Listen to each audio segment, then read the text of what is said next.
মৃত্যুর সময় কোনো মৃত্যুর পদযাত্রীকে আপনি বলবেন না পড়েন কালেমা লা ইলাহা ইল্লাল্লাহ, এটা বলা নিষেধ হাদিসে।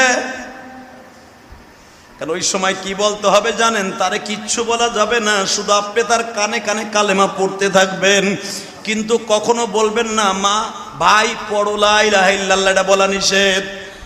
কারণ মৃত্যুর সময় আজরাইল যখন পাশে বসে, প্রত্যেকটা মানুষের এই পশমের গুঁড়া দিয়ে বাবা ঘাম বের হতে থাকে।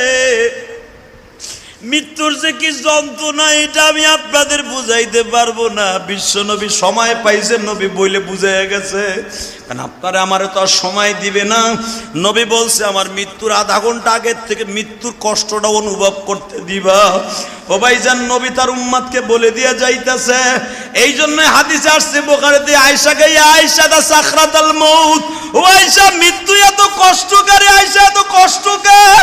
মা আয়েশা বলে আমি আমার নবীর এমন ভাবে কোনোদিন দেখি নাই এত কষ্ট পাইতে।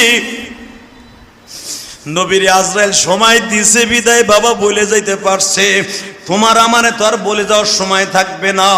হয়তো মৃত্যুর সময় জবানটা বন্ধ থাকবে, তা না হলে মৃত্যুর সময় তোমার আমার অক্সিজেন লাগানো থাকবে, অথবা তোমার আমার পাশে ভালো কোনো মানুষ থাকবে না, অথবা অ্যাক্সিডেন্ট করে মারা যাব কোনো বন্ধু বান্ধব থাকবে না, অথবা বিমানে আমার মৃত্যু হবে কেউ আমারে দেখবে না। এই জন্য মনে রাখবেন সদা সর্বদাই প্রস্তুত থাকবেন। কারণ মালাকুল মওত কখন চলে আসবে, কখন কাজ স্টার্ট দিবে কেউ জানে না।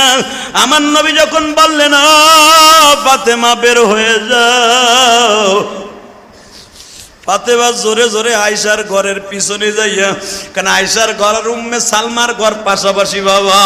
উম্মে সালমার ঘরে যাইয়া জোরে জোরে বালিশ থাপড়াইতেছে, ফাতেমা বাবা তুমি আমার বিদায় দিয়ে এই ফাঁকে চলে যাও না বাবা, অন্তত ফাতেমারে দুইটা বুঝ দিয়া যাও। জোরে জোরে বলতাছে। নবীর 9 জন বিবি জোরে জোরে বলতাছে আর বলতাছে, নবী আপনি আমাদের ফাঁকি দিয়া চলে যায়েন না, অন্তত আমাদের শেষবারের মতো দুইটা কথা বলতে দিয়েন। হাসান হুসাইন যে রবিউল আউয়াল মাসের 12 তারিখ কেন মসজিদের কোনায় বইয়া কাঁদতেন? কারণ নবীর ফ্যামিলির ওই দৃশ্য পৃথিবীর কোনো মুসান্নেফ লেখা শেষ করতে পারবে না।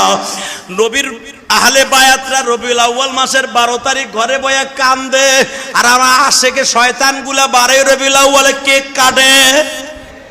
এ কথা কন না কেন? 12 রবিউল আউয়ালে নবীর আহলে বায়াতরা কান্দে আর আমরা কেক কাটি। দেখো আশেকে রাসূল কারা আর আশেকে শয়তান কারা। ভালো করে হাদিস কোরআন বুঝা তারপর আমল করিও। ঘরের মধ্যে